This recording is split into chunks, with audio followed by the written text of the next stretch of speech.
the sixth kingdom as rising in this history leading up to 1798.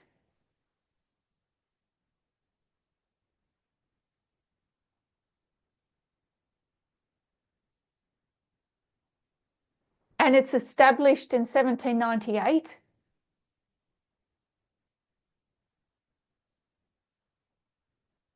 It is the glorious land, the sixth head.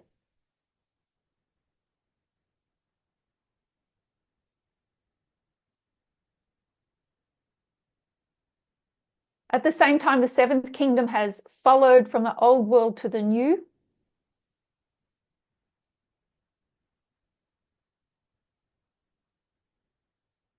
The seventh kingdom will try to rise at certain points in history.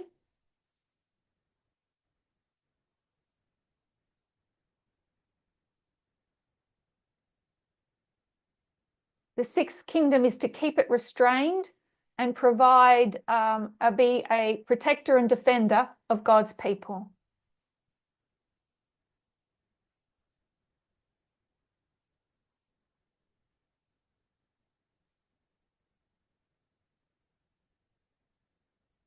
Oh. Okay, so if we just map out a bit of history.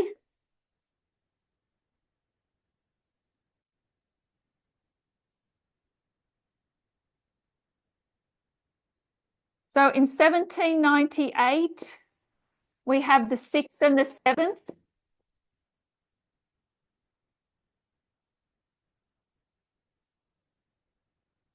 (1798) being the time of the end.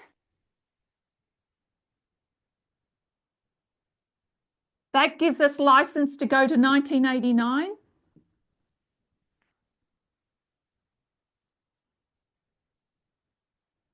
And the sixth and the seventh will be here as well.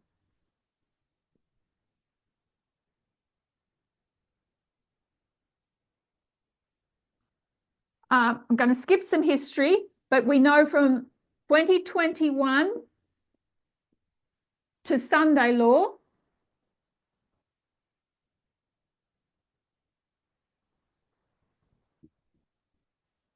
we see the seventh rising and the sixth declining.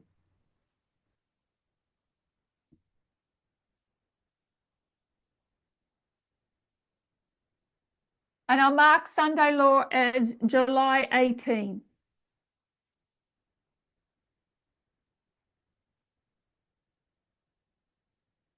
And I could have left myself a bit more room, so sorry about that. So if you want to mark Sunday law as between July 18 and December 17, I'm okay with that.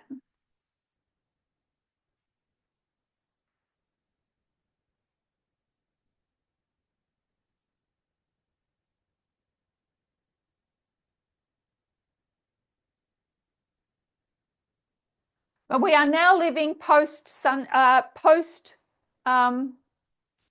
law.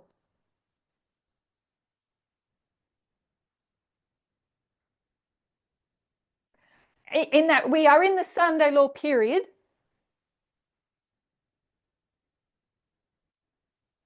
but it is all about the seventh kingdom.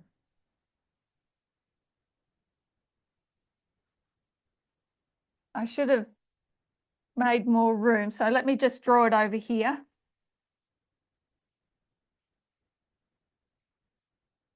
So we have Sunday law to close of probation.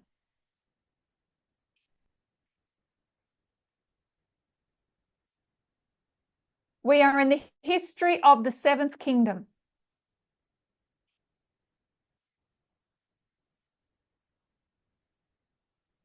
It is going to continue to rise in influence.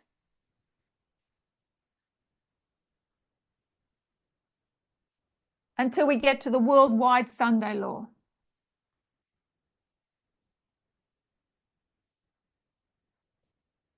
The sixth kingdom is no longer a restraining influence on the seventh kingdom.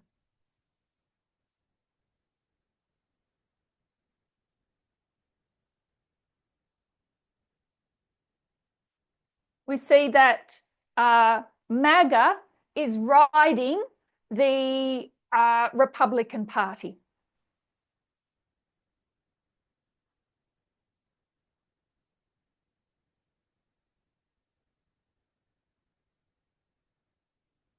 So we can't really deal with this waymark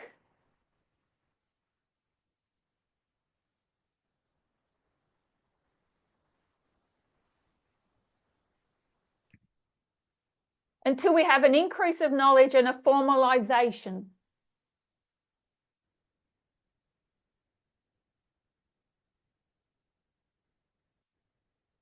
So Sunday law is July 18.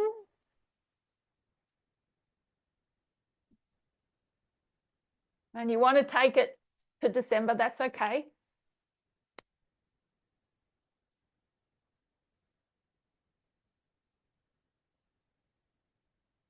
What's this increase of knowledge going to be on?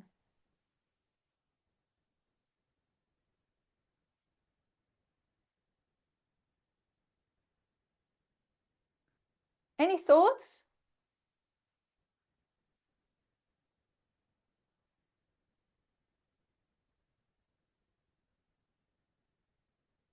Okay. Did you want to translate that?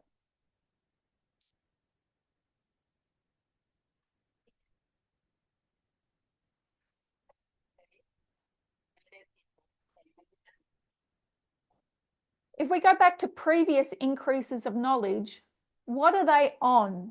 Are they on this waymark or this waymark?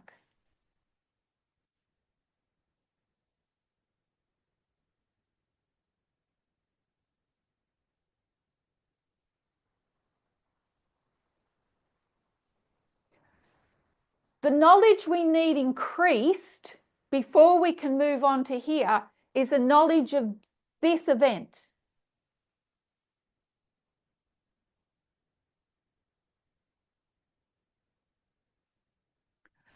The formalization will be an understanding of this event.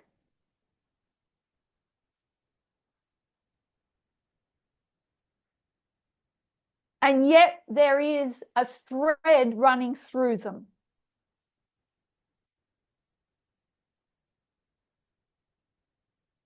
The increase in knowledge and formalization are not disconnected.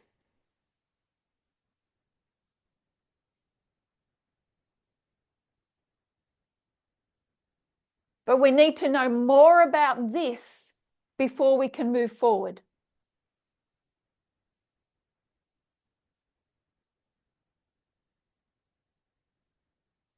Any talk of this event is not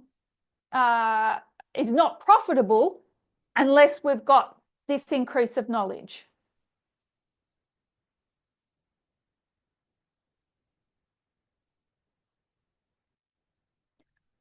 And that was one of the accusations against July 18, 2024.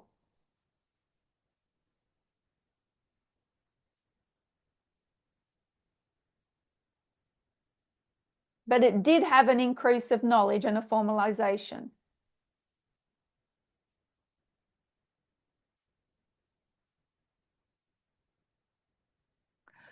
So the increase of knowledge here is looking backwards in order to look forwards.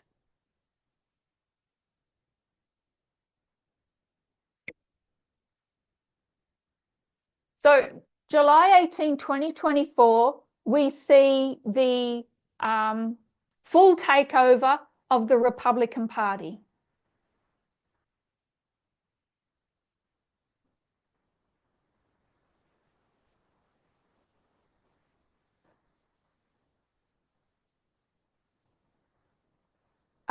By MAGA, the Make America Great Again movement.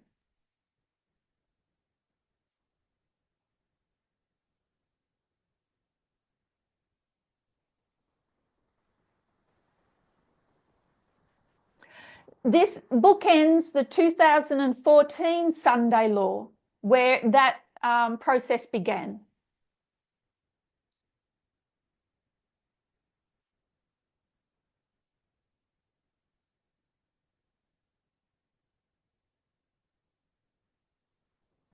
So this is just the history of the seventh kingdom agitating the world.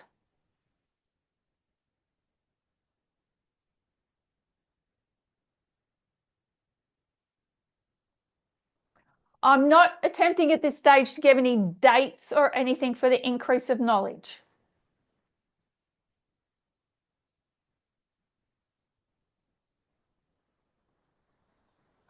I want to open some information that might help us as we we've either passed it or we're heading towards it.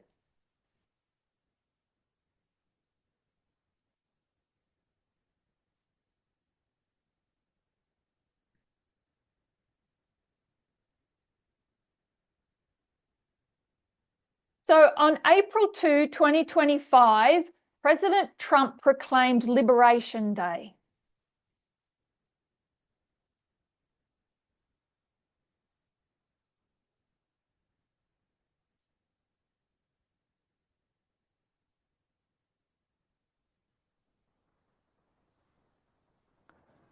This is where his administration announced sweeping tariffs on all the countries of the world.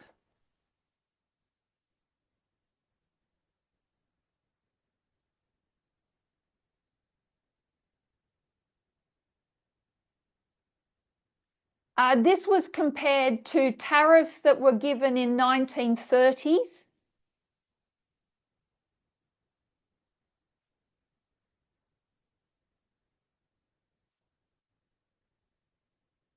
Those 1930s tariffs triggered a global trade war and the Great Depression.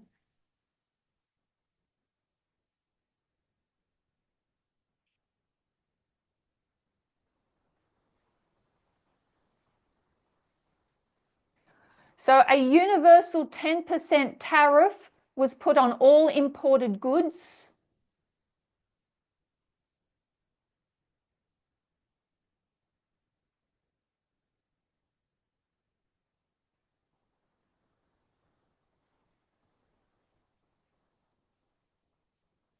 And then there were further tariffs put on particular countries.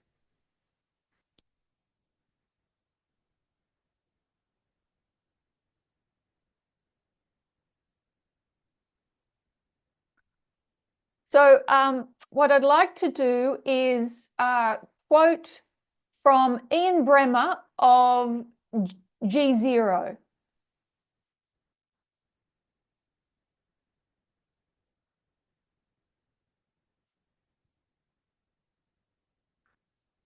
You have this quote. We won't read it all, but we'll read a bit of it. So the go on, sorry.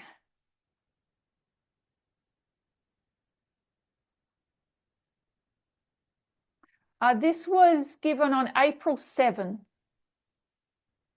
No, it wasn't. Yeah, I think it was. Sorry. It's called Who Benefits from Trump's Tariff War?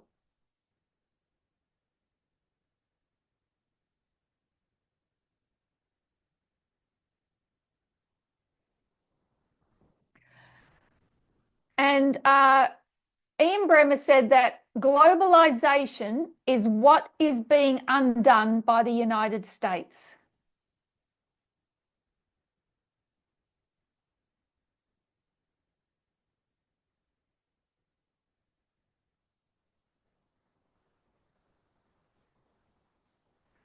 So we understand that the issues in 1798 and 1989 are concerning unilateralism versus multilateralism.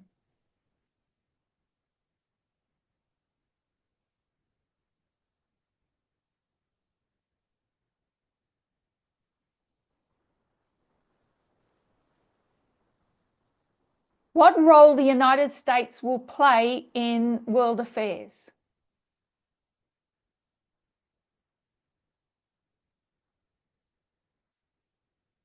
Bremmer says that the United States benefited massively from globalization.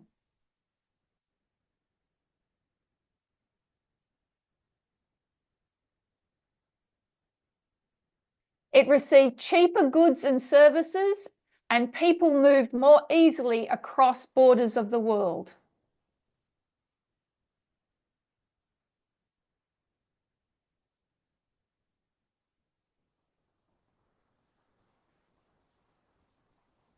But just because the economy benefited didn't mean that the average American benefited.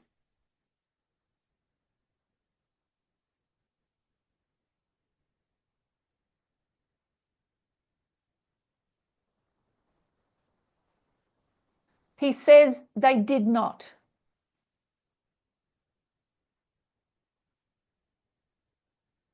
The top 10% did a lot better, much better in the United States over the last 40 years.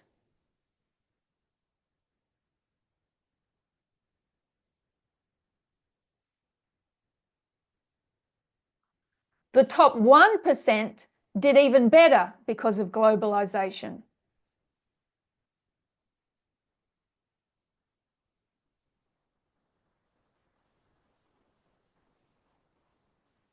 The top 0.001% did extraordinarily well.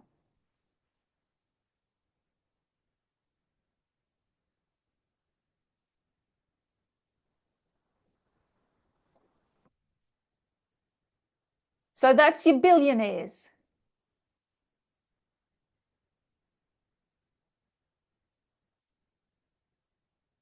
They were able to make enough money to capture the US political system and ensure that the policies were exactly what they wanted.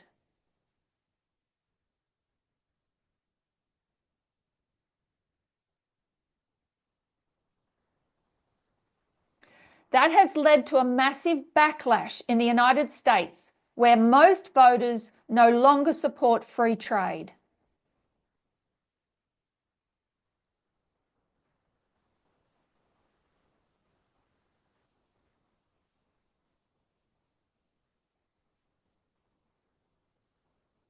Most voters no longer support United States leadership on the global stage.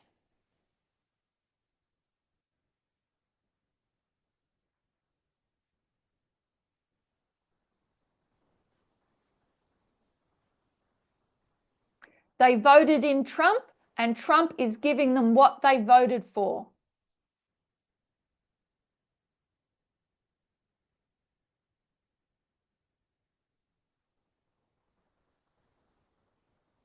Which is a tariff wall around the United States.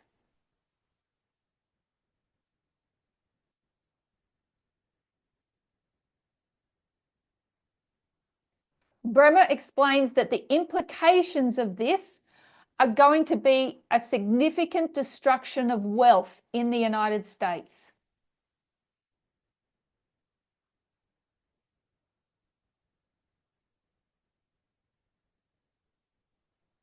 And it'll affect markets all around the world.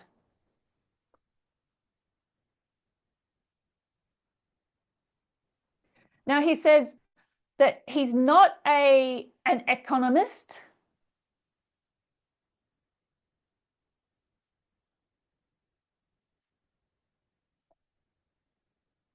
He is a political scientist.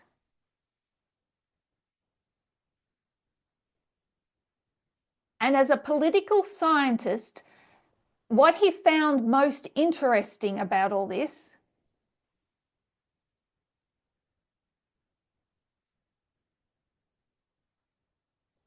was the fight that's been occurring between deep MAGA and dark MAGA.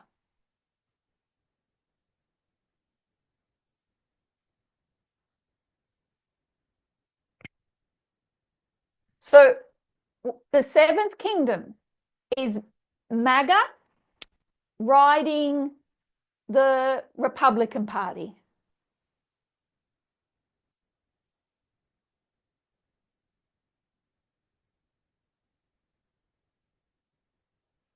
But it's a little more complicated than that.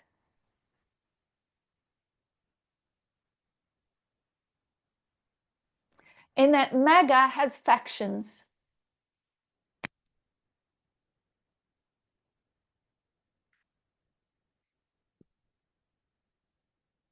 Uh, it has two parts.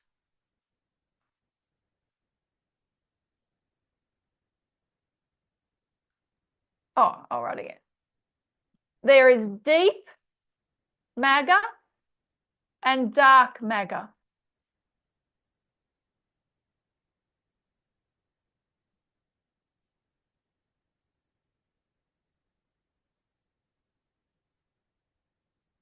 We'll keep reading. Deep MAGA, deep MAGA being the people that really do believe that the United States has not represented them for a very long time.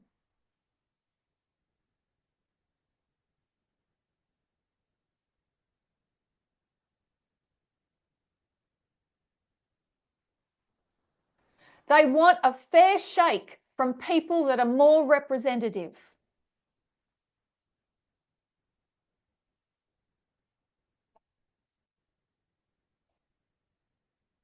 They want the ability for working and middle class to have better lives and not be taken advantage of.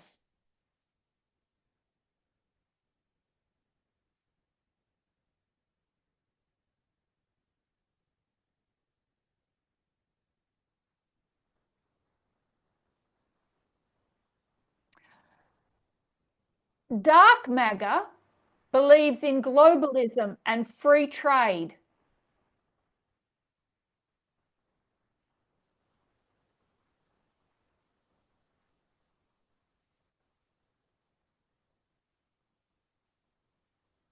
And capturing the policies of a smaller state that do their bidding.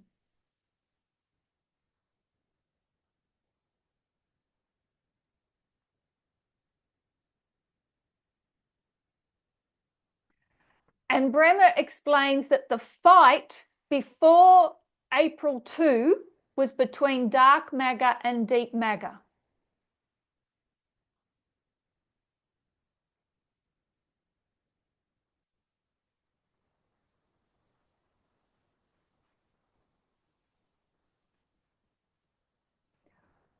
So Trump has always wanted to put on tariffs.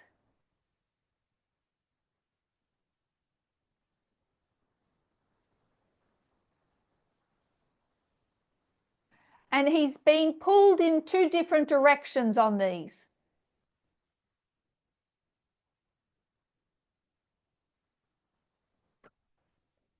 So the fight that occurred the weekend before April 2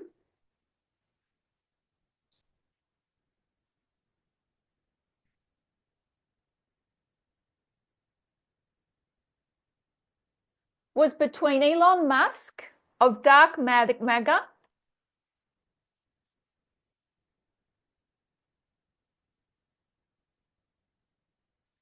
and Peter Navarro of deep MAGA.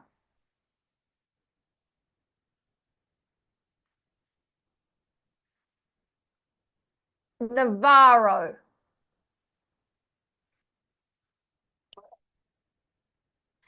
If you wanted a person that is really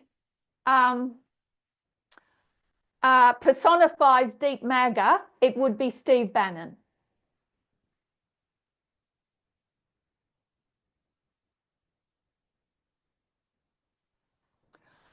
Okay, so Peter Navarro is the trade and manufacturing counselor for the White House.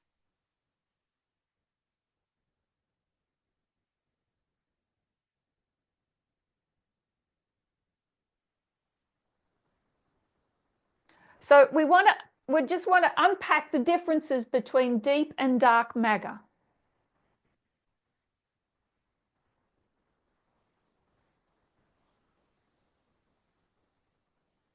So again, this was the fight, and it wasn't it was an ideological fight, not a real, they're not at war with each other.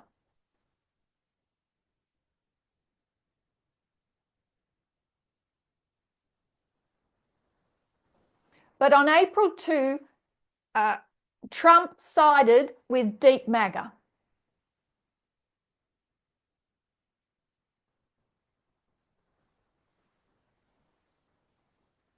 because Peter Navarro knows what Trump really wants.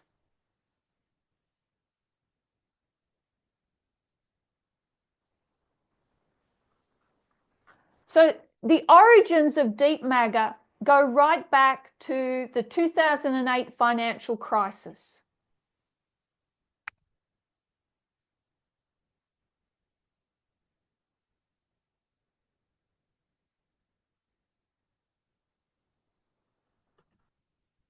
They've been around a long time.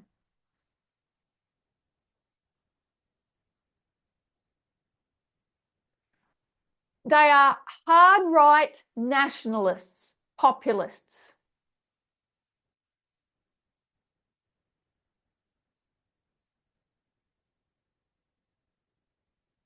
Hard right nationalists.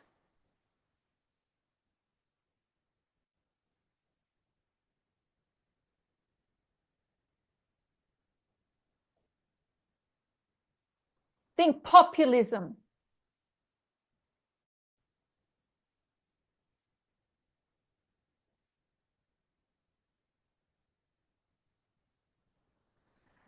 This side are more your tech elites.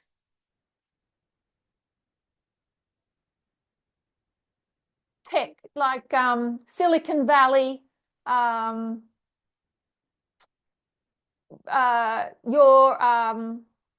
0.01 percenters, the rich one.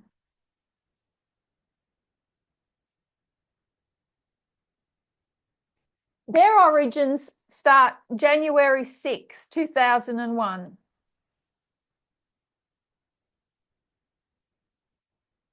Oh, not, sorry, 20, not 2001. Actually, their origins actually begin before that. I'll put 2020 and COVID.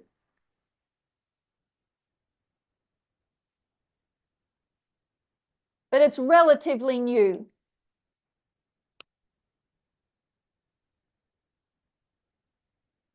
When businesses shut down and they weren't making as much money.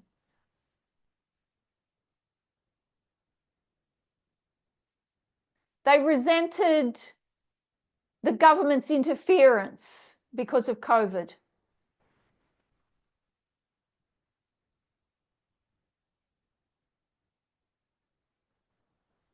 While some businesses were closed down, you might remember that Elon Musk kept his open and fought to keep open.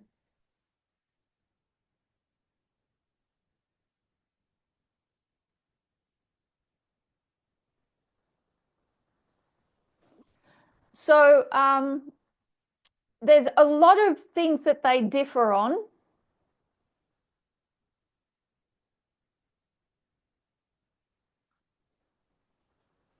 What we might look into them in a bit more detail another time.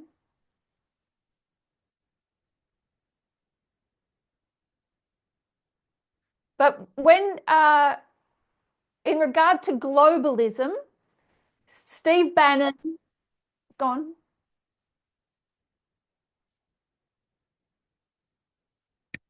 They see globalism as the enemy.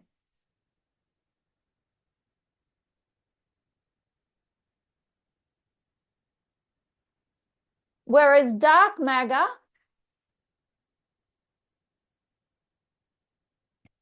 believes in an interconnected world.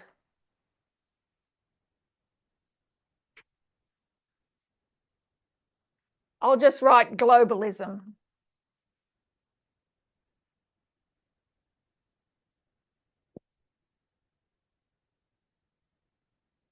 Because their money relies on business and information flows.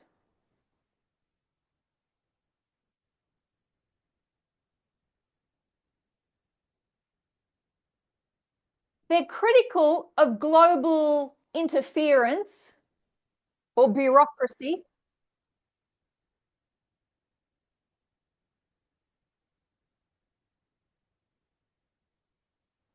But not global interconnectivity. global, yeah, countries connecting with each other.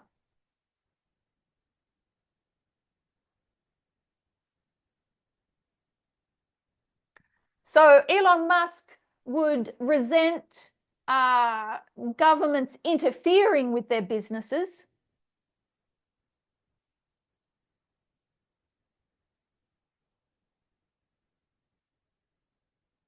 regulating their businesses,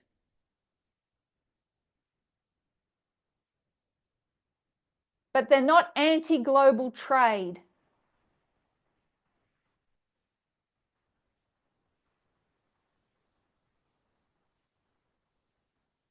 Dark MAGA benefits from globalism.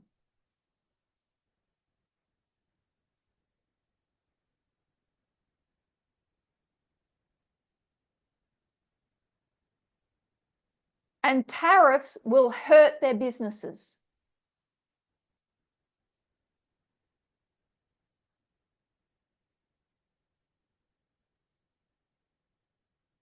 Whereas Steve Bannon from Deep MAGA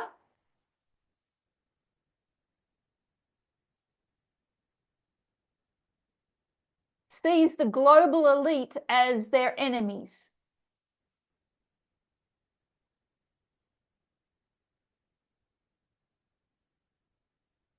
Because what that global elite does is undermine a country's culture and religion and tradition.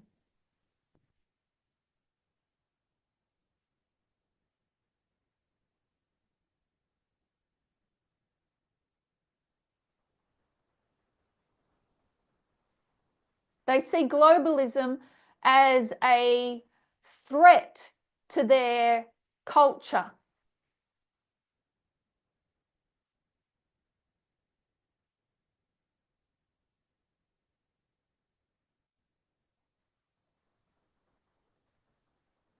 A spiritual threat to Western civilization.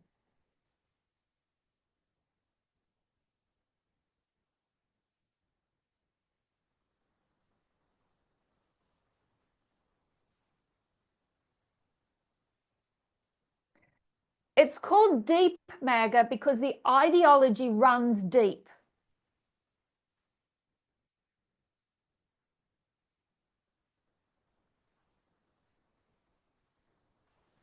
Bannon wants to destroy globalism.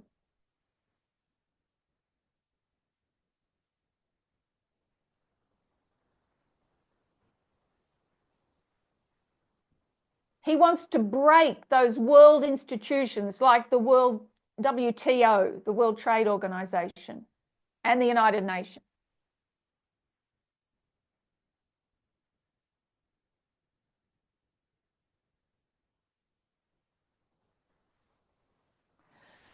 Dark MAGA is more the violent side of MAGA.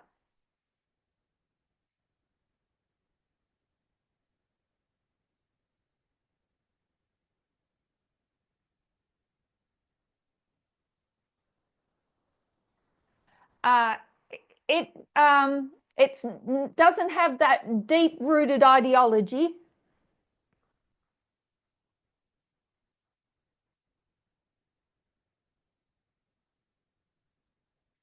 And believes in free markets.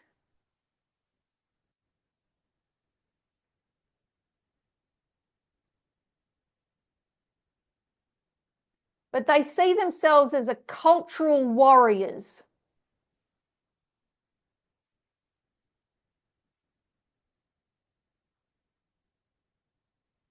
And that's why free speech and the takeover of X is so important to Dark MAGA.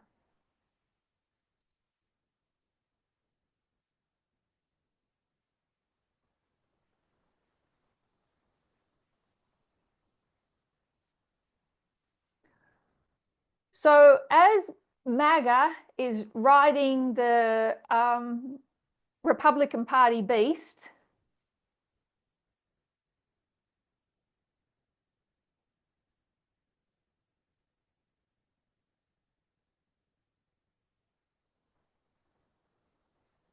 there is this infighting that exists between elements of MAGA or factions of MAGA.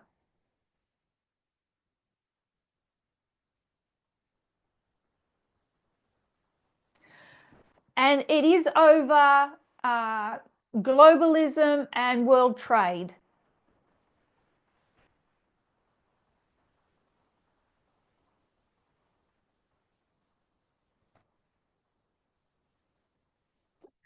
So might leave that for the moment, but if we were to consider this history and compare it to pagan Rome,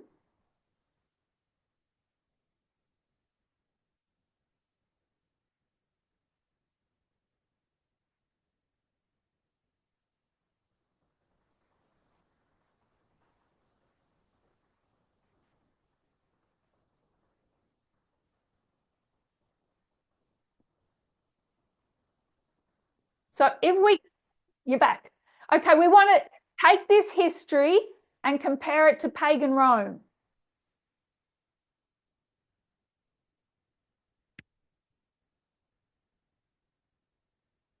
We know that we would call this the conquering of the glorious land in 63 BC.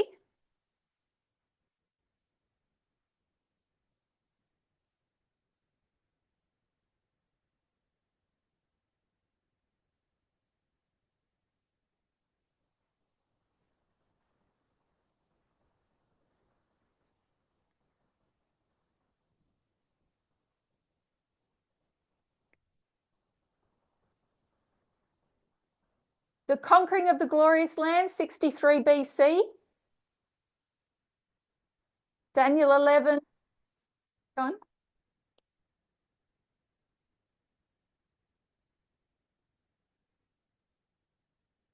Oh, okay. No worries. That happens. So, glorious land, Sunday law, conquered 63 BC.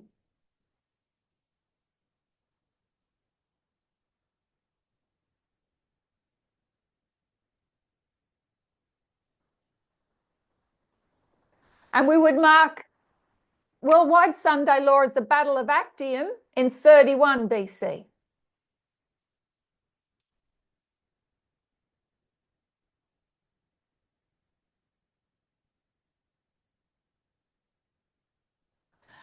And during this history, we see an internal battle or a civil war within Rome.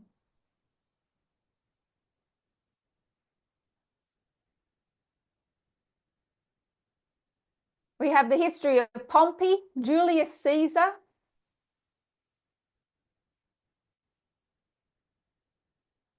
leading up to the Battle of Actium.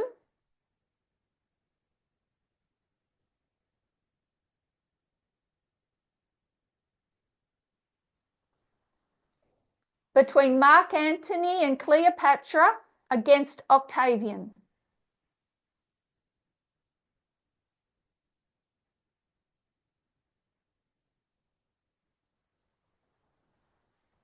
So Mark Antony against Octavian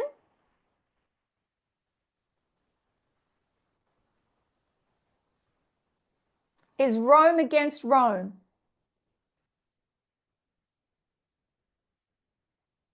And Cleopatra representing Egypt or the world.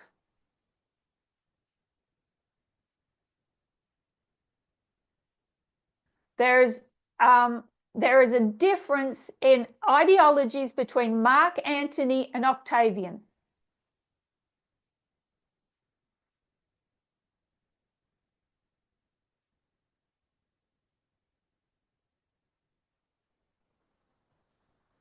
And how they relate to Cleopatra or Egypt or the world.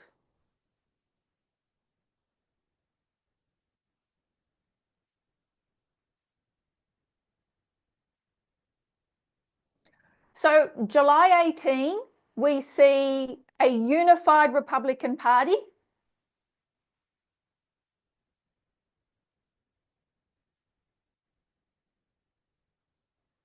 unified under Trump.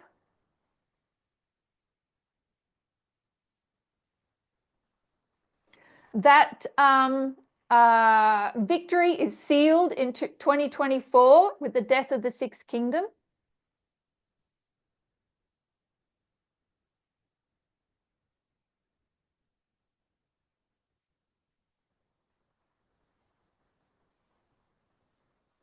And as we come into 2025 and we see the inauguration on January 20,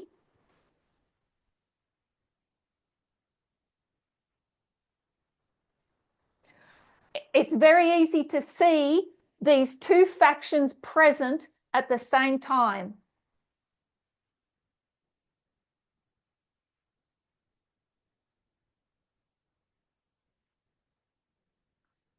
So at the inauguration, it's clear to see deep MAGA and dark MAGA present.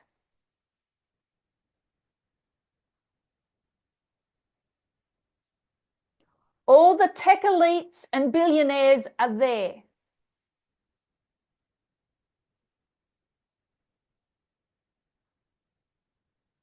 As well as the representatives of deep MAGA that have been there from the very beginning.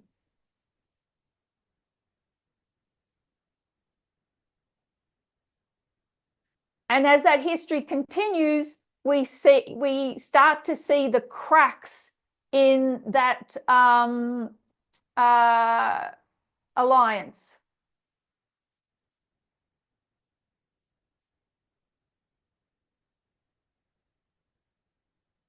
Tariffs have been on the agenda from the beginning.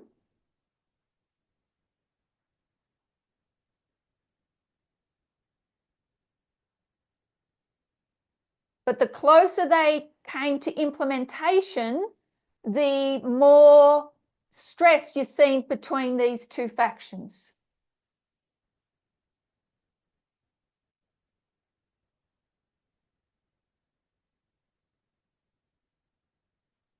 So that's just something for us to chew on.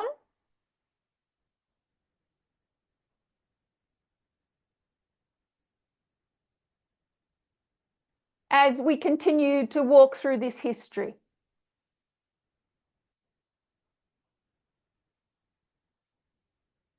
So I'll just open it up to any questions or comments.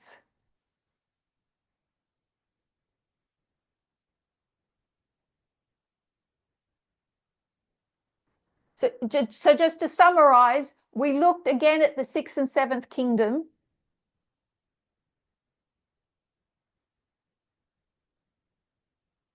And how we can get more visibility on that when we look at the history of the Medes and Persians.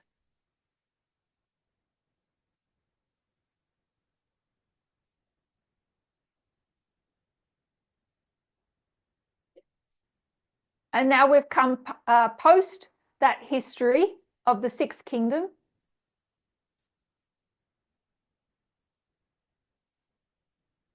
And we're seeing what's happening within the 7th kingdom as it heads towards the worldwide Sunday law.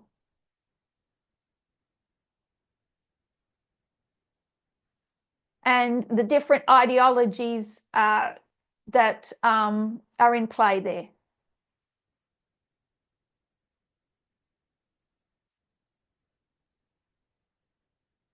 So any thoughts or questions?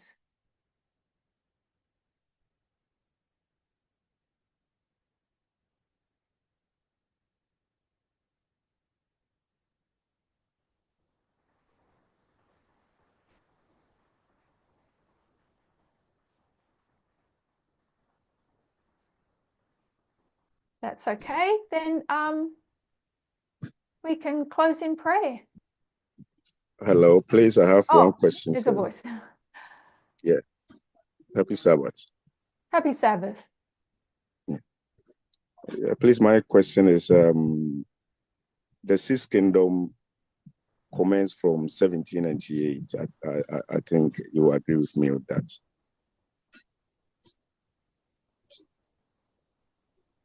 the Sixth Kingdom, which is United States of America, commenced from 1798 to our time. So I want to ask, you said that the Sixth Kingdom ends at 2024, and then Donald Trump inauguration was 20th of January 2025, the commencement of the Seventh Kingdom. So I want to know, will the Seventh Kingdom continues after the Trump administration, after 4 years of Trump administration, or how will history be? I want to understand how this Seventh Kingdom, when would it end? Will it end at the administration of Trump presidency, or it will continue after the presidency of Trump? So I did, yeah, go for it.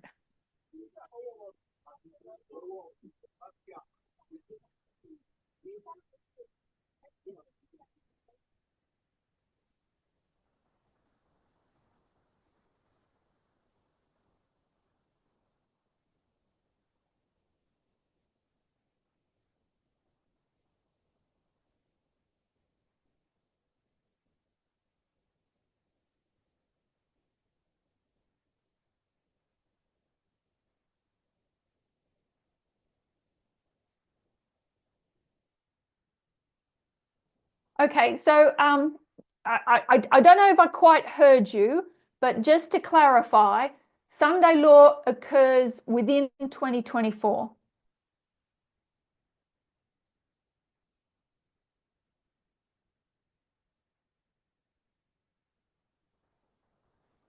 I took us to the inauguration in 2025 so that we get more visibility on deep MAGA versus dark MAGA.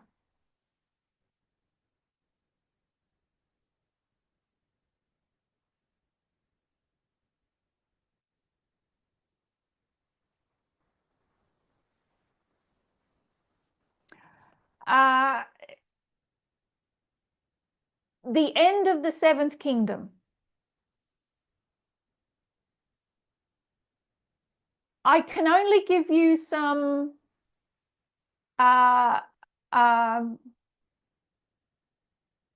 historical information about the fall of the Medes and Persians.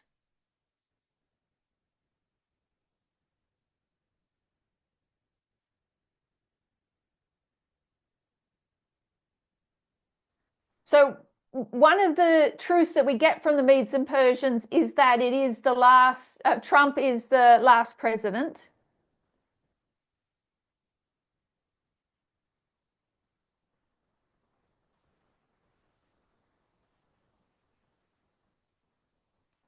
And we know that the Persian kingdom was more complicated. We simplify it to get Trump as the last president.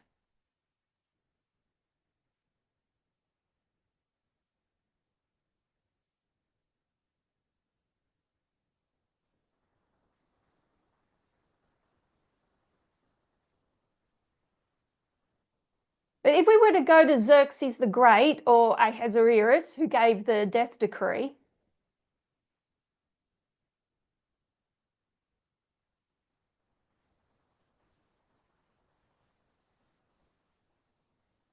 he really marks the fall of that empire.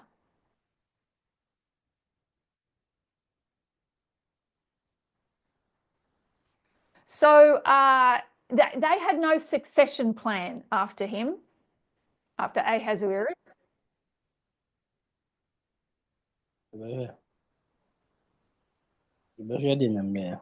There is no succession plan after Trump.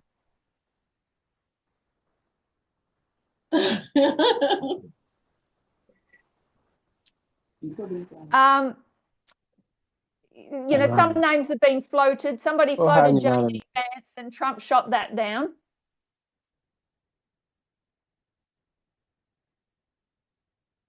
Somebody floated J.D. Vance as Trump's successor, but Trump shot that down.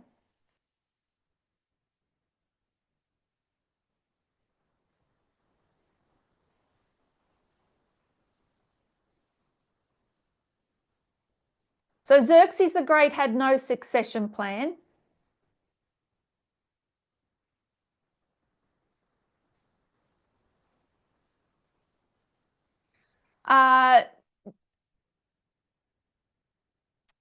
They were very weak rulers. Sorry, I'm just reading some history from Persia.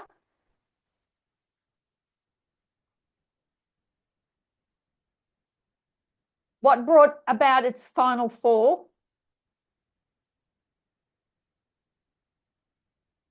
It had a vast bureaucracy full of corruption and inefficiency.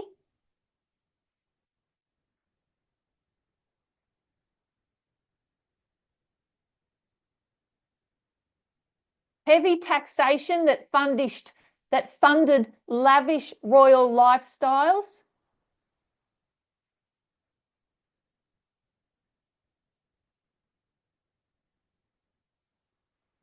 This gradually brought on more discontent amongst the people.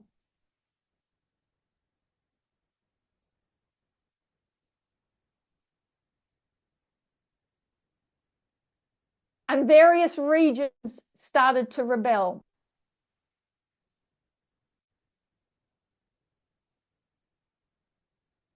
Xerxes poked a fight with Greece.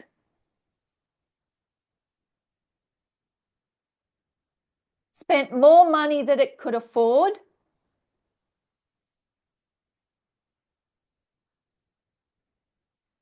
And then when they returned home, spent even more money than they could afford on themselves.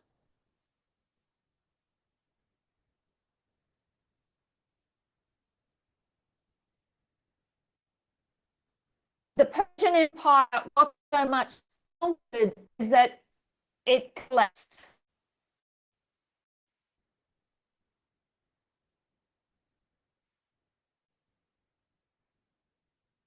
It was big, Alexander's victories.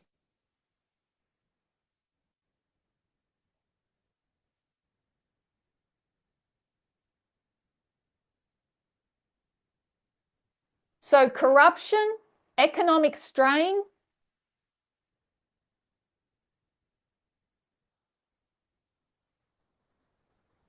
succession crises, like who's going to replace him,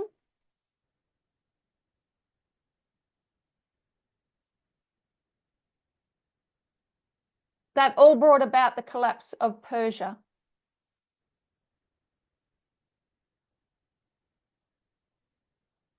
It sounds familiar to what I think we could see happen here.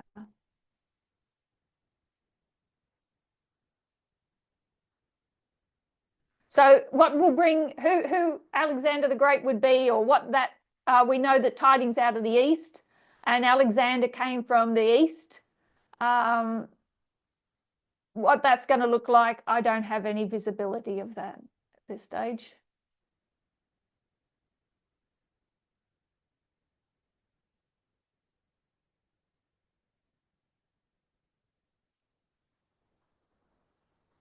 Alexander wasn't Islamic. Alexander came from,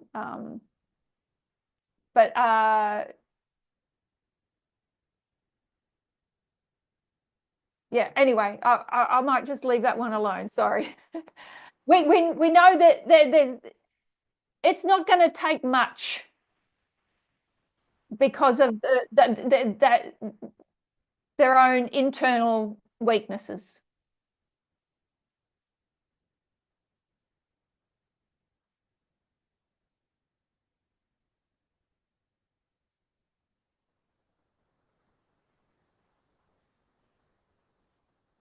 And then we would go back and compare that with the fall of Babylon, when we could compare that with the fall of Greece, which is that Roman history.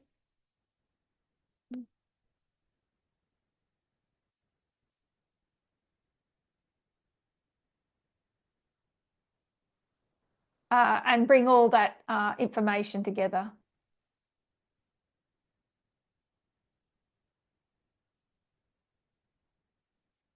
But it can't last forever because they never do.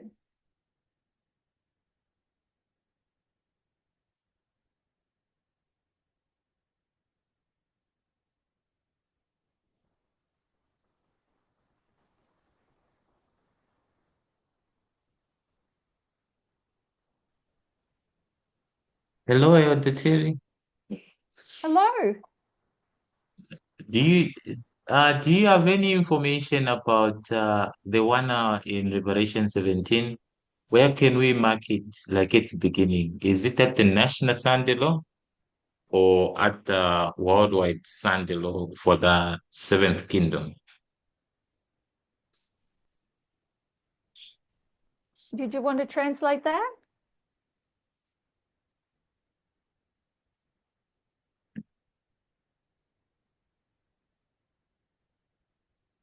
Oh, okay. I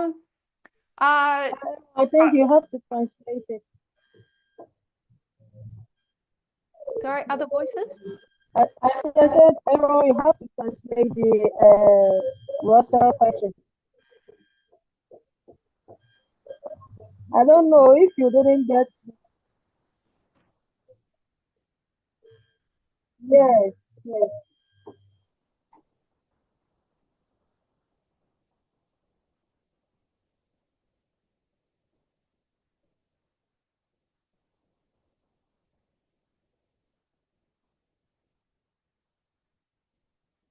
So I think if I understand it correctly, you're talking about the 1 hour or the short space.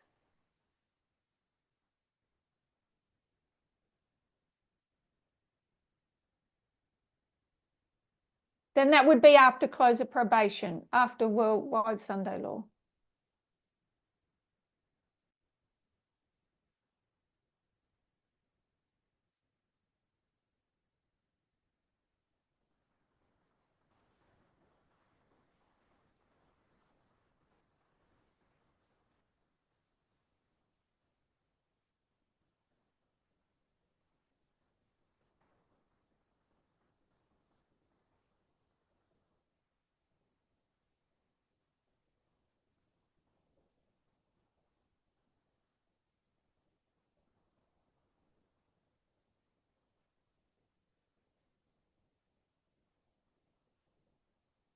Yes?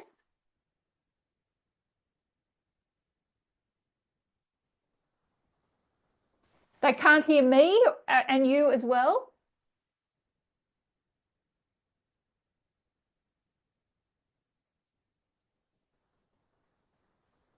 Sure. Well, I think the answer's been recorded.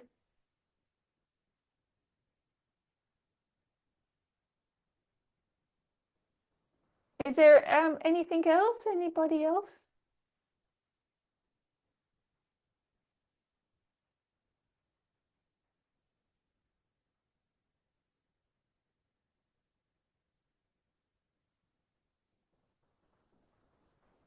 Hello, Elder Terrie. Hello. Yes, Joseph here. I have Hello, a question. Malcolm. Big voice. Joseph here. I have a question. Sure. Thank you, Joe. Yes. My question is, you are marking Sunday Law July 18, 2024, where Trump is crowned on the NRSA as their king. Yeah, and the other thing you have marked that is the completion of the paging of the Republican Party. Yeah, but why not marking the inauguration where Trump is also given authority to start ruling as the president or as the king of the United States by the institutions?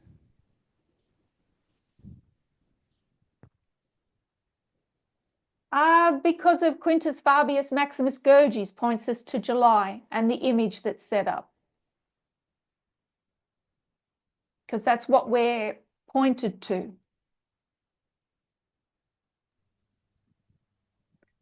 Quintus Fabius Maximus Gurges was an ambassador. Wasn't a ruler, wasn't an emperor.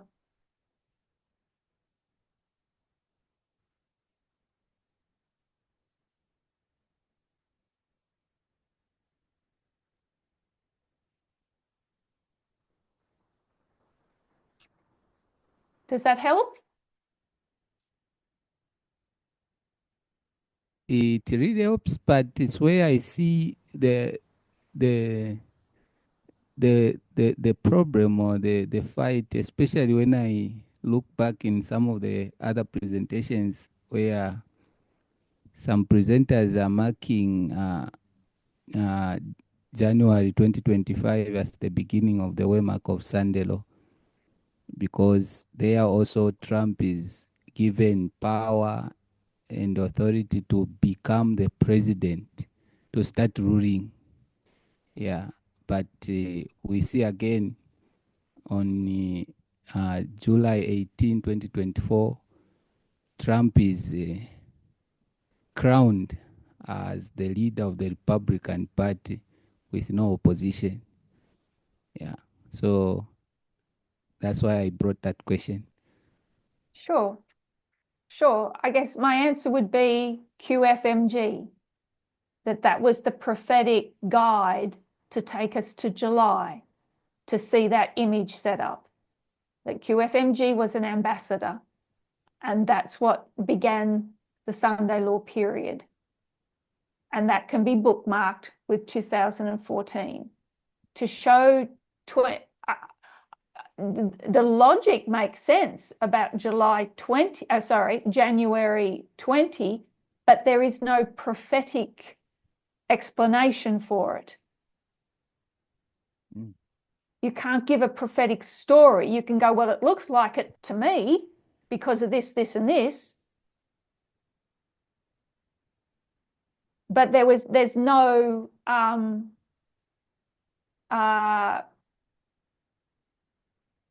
there was no prophecy of it.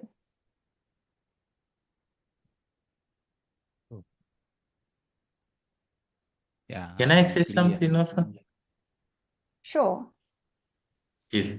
I think I remember in the movement, there are some studies which were saying 2021 is the agitation of the Sunday law. Which pretty shows that if you look at 2021, we expect some of those properties of 2021 to be probably more visible at the Sunday law. And I think what we have not paid attention much to on 2021 is the Republicans. We paid much attention to Joe Biden, the certification of Joe Biden. Yeah. But what we don't really pay attention is what took place within the Republican Party, because that is what is going to show us be with like a harbinger of what is about to take place at the Sunday law. And what we saw in 2021, some of the Republicans rebelled against Donald Trump, including the vice president. Yeah, which actually taught MAGA, I think, two lessons. One is that institutions are very strong. You can't get power by force.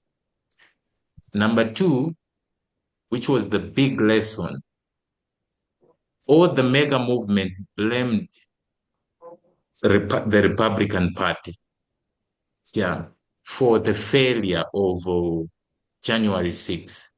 Because they have never trusted the Democrats, but they believed if we Republicans, we can be united and work together, we could have managed to get power. So they blamed the Republicans, and they started saying maybe we should form our own party. Even Trump threatened that. But then the the solution they came up with is that it's either we form a third party or we completely take over the Republican Party where there is no rebellion, which showed that in 2021, the work that started in 2014 was not yet done. Now there is this final work which they need to complete of paging the Republican Party. And if we saw that in 2021 and we see what the Steve Bannon, Stephen Miller started doing, that was supposed to be a window or a harbinger to help us to come and see what we need to see at the Sunday law. So when we see, like on July 18, what we see is the complete work which actually continued in 2021. Yeah, and 2021 was, as the agitation, it was supposed to agitate us that very soon the Republican Party we see restraining Trump from taking power will be gone at the Sunday law. And I think that is what we are supposed to see. So if we look at that and we come to July 18, I think it perfectly matched it being the Sunday law and 2021 being the agitation, yeah, or the formalization, which is showing us what we need to see at the Sunday law. Yeah. Yep. Can't say it any better than that. Did you need to translate that? So, yeah. Maybe afterwards, but yes, that thread is there, and how they called them rhinos, Republicans in name only, that they really could have made that coup work if everybody had got on board. And so, like you said, the work hadn't been finished, but it started in earnest. And that's where you can note Steve,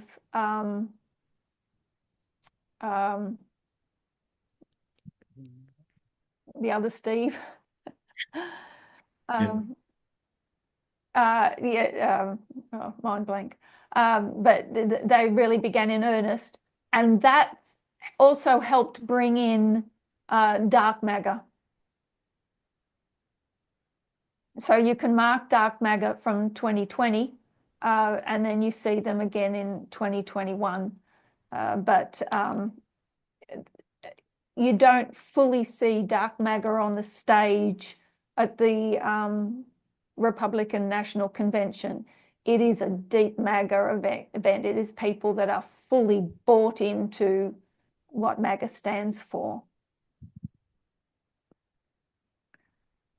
And you can see that unification prior, building to the convention when Trump had the hush money court case, and they all stood by him.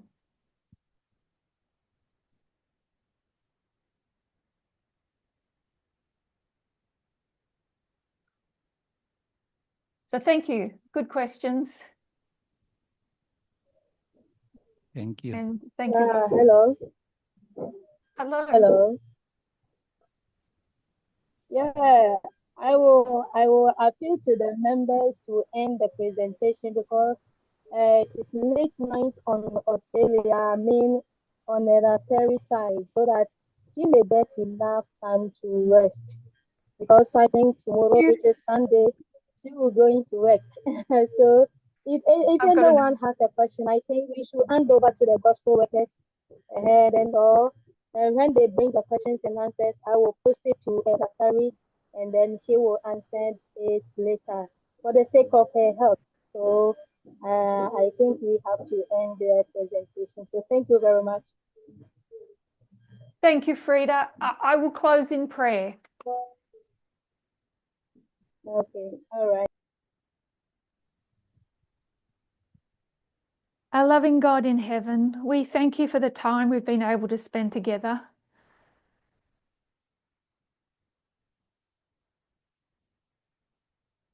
We pray for more clarity on these subjects.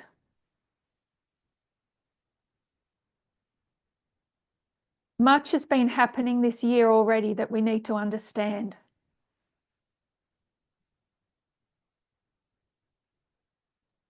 Help us to place these events correctly and carefully.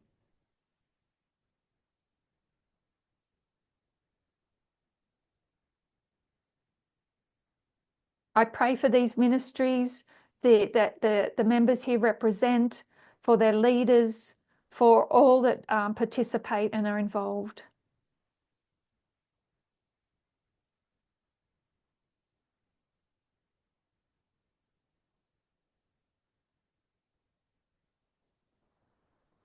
And pray, by your grace, we would all stand on the sea of glass together.